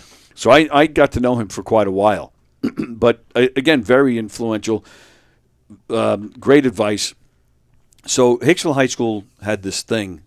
They used to the drama club teacher, Miss Pasaltina, who was on my show, when was she on, like a year ago? I always credit her. Like, if it wasn't for her, I wouldn't have acted. I mean, she was just tremendous. What a great teacher she was. But she used to do this thing where she would take all the seniors that are in the play, the musical that's happening that year. She would get a school bus. Mr. Arnold would drive the school bus, like a small bus. At the time, Hicksville's a big district. They had like 7 or 8 elementary schools. And we would drive to each elementary school, and we would do, it would be like one of those things where they bring all the kids in, like to like an assembly? An assembly, thank you. And they would introduce us. These guys are seniors at the high school. And we would perform maybe 5 or 6 musical numbers from whatever play we were doing. Wow. So I was not a singer. I'm still not. I don't like to sing. I don't like the sound of my voice when I'm singing. But I got this one of the main roles in the musical, Anything Goes, we were doing. And I loved the role. But the character, Moonface Martin, sings 2 songs. And I was begging, please, just figure out a way to have somebody else sing them. Let me keep this part. I love this part, but give somebody else the songs. And, they're like, no, you're an actor. You have to do this. Yeah. Fuck. I was so... I was just had no confidence, didn't want to sing. So in rehearsals, when we would go to rehearsals for the show, I just wasn't getting it. It wasn't coming out good. So now we go to these elementary schools. Now, they didn't bring the whole orchestra. We had students who were the orchestra for the play. It would just be Mr. Arnold on the piano. And just him by himself, and, we'd sing along. So we go to the first elementary school. Now, the song that the character, there's one song he sings with 2 other people, then he has one song completely by himself. It's a silly song called Be Like the Bluebird. And it starts off slow, and then eventually it picks up. But it starts off really slow. So Mr. Arnold starts, and I'm following it, and I'm singing these slow parts. And the slow part ends. So be quiet while I render it to you. And the song kind of stops. And then boom, the fast part starts coming in.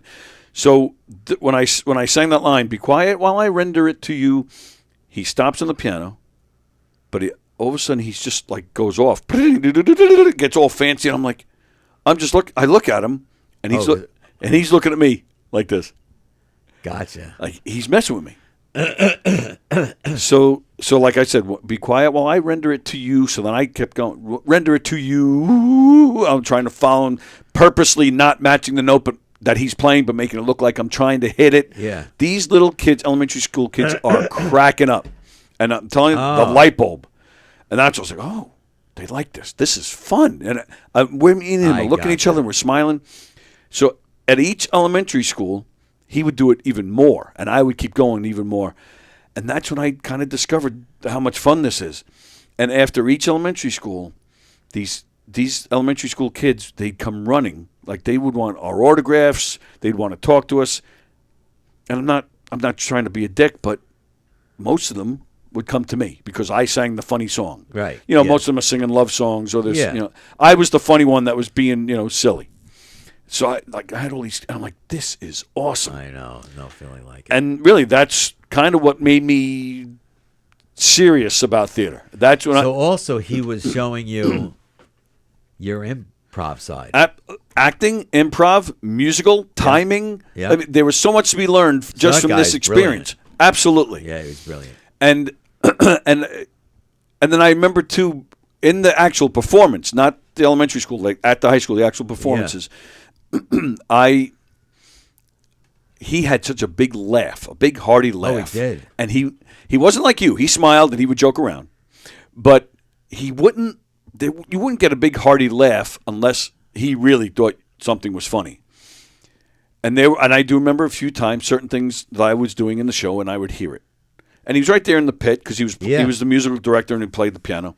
And I would look down, sure enough, he'd be there he is laughing his ass off. And I just felt like I was doing it right if I made him laugh. Yeah, great barometer. Yeah, right. Yeah, and even going back to improv, there was one scene. I might even have this on video, where I forgot. I couldn't remember my line, and I'm stuck. So the line I had before that, I just kept repeating to the guy Dave Danowski, who was on stage with me, and Jane McQuaid. Carrie McQuaid was in the studio with us. With Frank like a year or so ago. Jane McQuaid and Dave Danowski, they're on stage with me, and I had to say something to Dave, and I couldn't remember what it was, so the previous line I just kept repeating. I'm looking, I'm pointing at him, I'm repeating it over and over. Everybody now knows he's lost. And I hear him laughing his ass off. And that brought me right back. It was like, but it also but even, again, it just, I knew I was getting the laugh, so I kind of played it up to go with the laugh. At the same time, it also gave me time, they're laughing. While they're laughing, I can think, where the fuck am I? And it worked. It all came back. You. Yeah. It totally centered me. Yeah. And then there's a part where Dave Danowski's supposed to walk towards me. I'm supposed to walk back, and I fall onto a couch. And I missed the couch and just fell flat on my ass. So, we lost total control in that scene. People, I lost my line. I fell. It was just a mess. But, yeah, I learned so much from that man. Isn't it great? Just because I learned in high school as well. I was in a high school, the senior play, and I didn't have a big part, but I had the funniest line, which was improv. Sal Liebner, the guidance counselor, who was the director, I go out there and I forgot a line. Yeah. And what was the show? I forgot the name of the show. It wasn't a famous show, but she had these great athletic legs.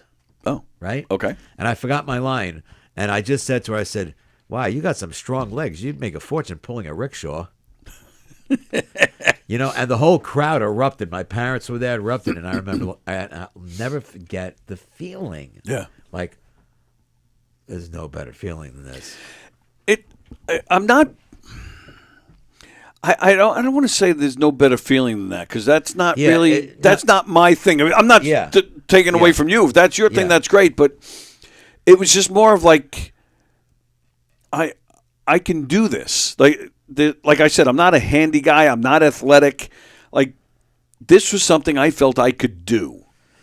Maybe I should. We're similar in that because there's I'm not educated. I went into the Army after high school. Right. So I'm not educated. We were blue collar guys. Right. But it was something that a lot of people can't do. And we did it, and we learned at a young age. And I'll never forget. And you're at that age too. You know, this teacher saying that to Billy Joel. He's in high school, especially back then. This is before social media.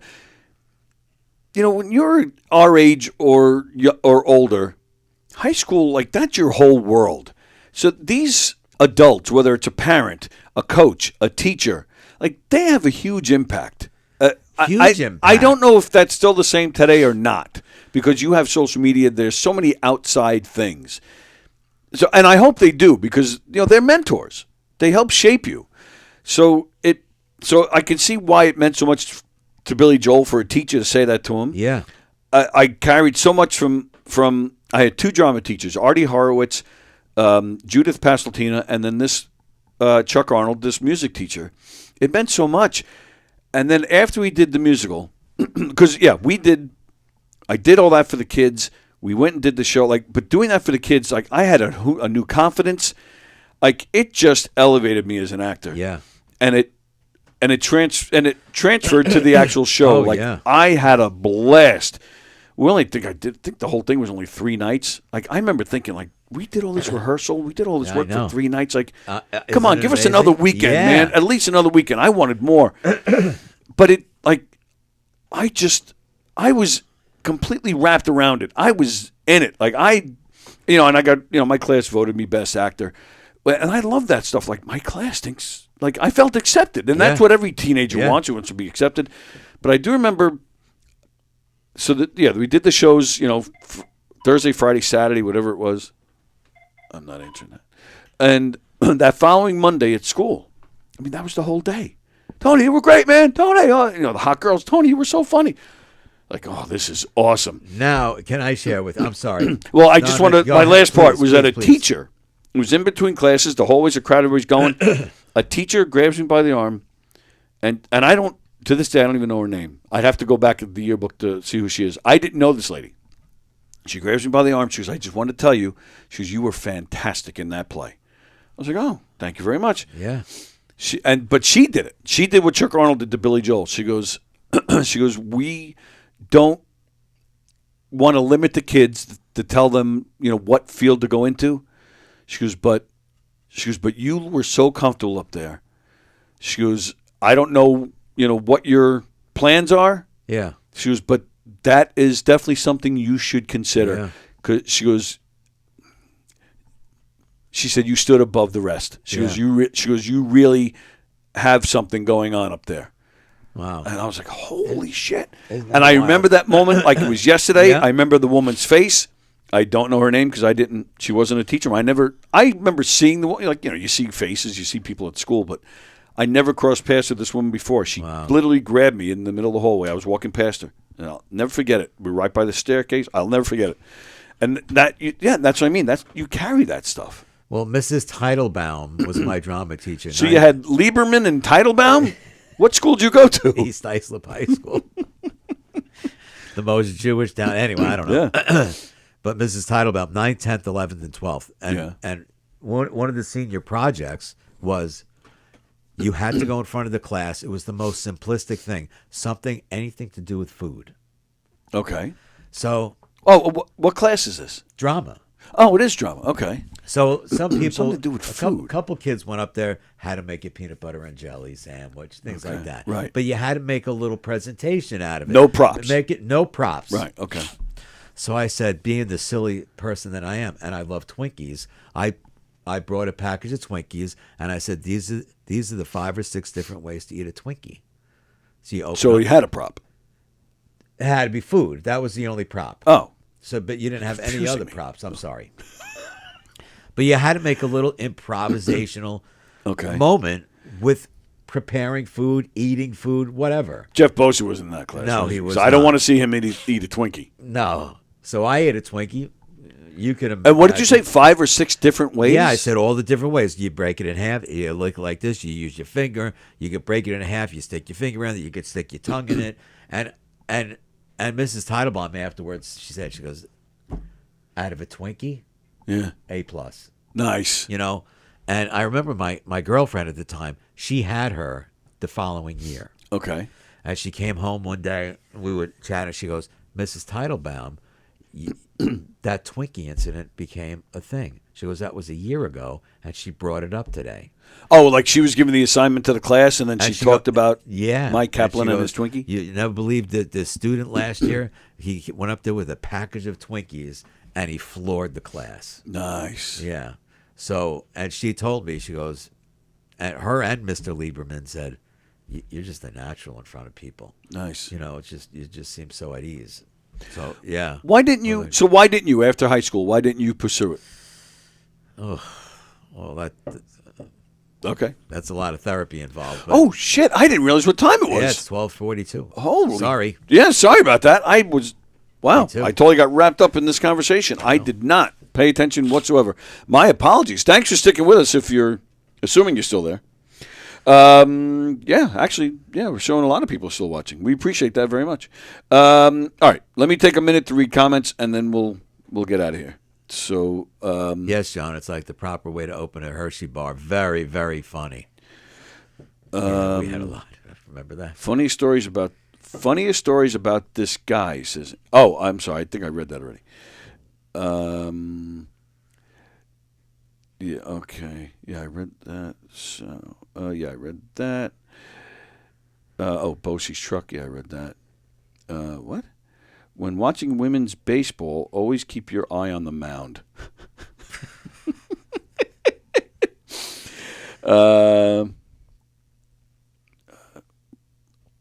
Yeah, okay. Andrew from the last time I was at a Pride baseball game. Uh-oh. Yeah, I'm not reading that. What the hell is that noise? It sounded like the Springsteen box set just fell out of Kaplan's ass. I'm assuming he's talking about. Yeah. Oh, I didn't go back to his nothing. What was it? Nothing in common. Fuck. All right, let me do that. All right, let me finish comments. All right, we'll get out of here. The bull thing? Yeah. Was it nothing in common? It was. If John's favorite sandwich, Dawn on Rye. One thing John should throw out his empty bottle of Diane Viagra. What the hell does that mean? Nothing but trouble. Yeah, Fremder sent me a clip, I think. Oh. John's first concert, Diane talking music to his ears. Ooh. John's scariest animal, his right hand. When we die, we get greeted with 72 Dianes. We should be so lucky, Fremder. 72 Dianes. Scott says, good job, John, on the questionnaire. 5 things to describe John. Diane. I heard the other day John almost got arrested for possession of handsome, says Fremder. Fremder, are you hitting on John? Wow. Oh, handsome. I don't know. Possession of handsome. Oh, you think I'm missing the point? The point of that maybe. One? I don't know. Mickey and John just told each other they love each other. All right. Andrew, if you think I'm handsome, you need glasses. When I said handsome, I meant you were holding your dick. Yeah. There you go. You got it. I heard Hicksville has a huge Indian population. Not reading the rest of that one. Carol, did you see Billy's surprise showing in Wellington, Florida? It was so sad how frail he looked and forgetting the words. Wow. Billy actually was never good with words, so I'll give him a pass on that. But yes, I did notice how frail he was. Yeah, he forgets. But he was. He was with. Yeah, but Bruce has the teleprompter right in front of him too. Yeah, a lot of people do. Yeah. But Billy had a cane, and his wife was holding on to him. So yeah, yeah, it's. Did he fall or have a hip replacement recently? Maybe. Well, no, he's got the brain disorder that's affecting his balance. Right, that's why he's not doing concerts anymore. Yeah, it was sad. It was cool to see him up there playing, and he was playing well, singing. His voice sounded a little iffy, but he's old. But yeah, it was you skipped right over us in junior high school drama. You missed out. Yeah, Carol was in the drama club in. She was junior high. Yes, I did. I missed all that. You didn't know each other? No. We knew each other. You're the same age? Carol's a year behind me. But no, Carol and I have known each other since, I don't know, probably 11 or 12. Wow. We went to 2 different elementary schools, but we were in the same neighborhood. Yeah, there's 2 schools in Hicksville. They're walking distance to each other. Why? I don't know. Yeah, it's weird, but But yeah, Carol and I were from the same neighborhood. So in the summertime, there was a local pool that all the kids would go to during the summer, and that's where we hung out all day. Yeah. That's where I got to know Carol. Gotcha. So, during the summer, just before every kid had to go to summer camp, and we were free to go wherever and do whatever we want as kids. Everybody in our neighborhood was at that pool every day in the summer, either there or on the baseball fields. And that's where I got to know Carol. All right, and Anne is saying goodbye. All right. Beautiful story. It was all downhill from there, pretty much. God. Bosie still hasn't shit out all the McRibs he ate during the pandemic. I think you're right about that. Mickey said he loved the show today. Thanks, Mickey. Thanks, Mickey. All right, time to go. All right, Rams. so we're going to see you. Go Tuesday. Rams. Who do they're playing Seattle? Yeah. This weekend. Championship game. Whoever wins this game goes to the big dance. That's right. The Sea Chickens. The Sea Chickens. So we're going to see Mike Tuesday and Wednesday next week. Wow. We'll have to see. Yeah, so we'll have to see what the weather's like. So we might have Fremder Monday, and then who knows? We'll have to see what's going on. Hopefully, you guys can make it on Tuesday. Oh, it'll be all clear by Tuesday. Don't you have Probably. faith in the local highway departments? Just let them clean it all up Monday night.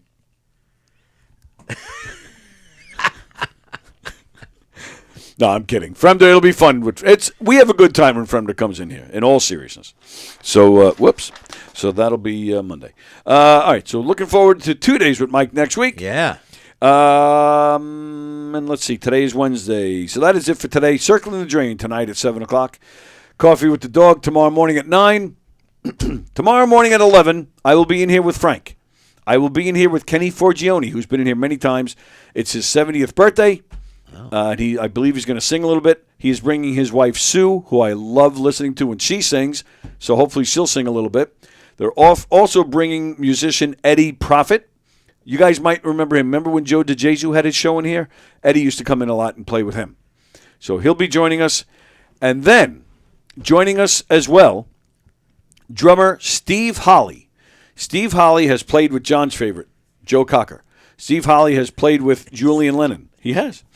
I didn't know that. Steve Holly was also the very last drummer in the band Paul McCartney and Wings. He will be in the studio with us tomorrow. Are you serious? Yeah, he's friends with Kenny, and he's actually friends with Frank as well.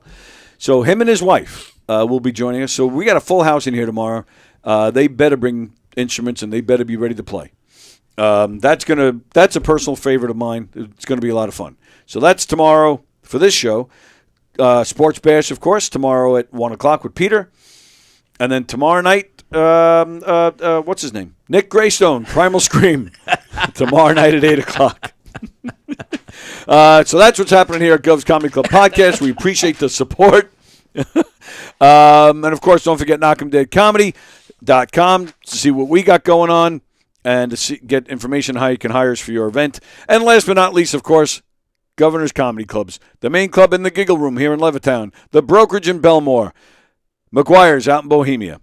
Some names you'll see on a Governor's stage this weekend. Christian Finnegan, John Butera, Peter Anthony, John Antetomaso, Allison Persky, Mike Delaquilla, Colum Tyrell, and one funny Lisa Marie. That's quite a lineup. govs.com, govs.com.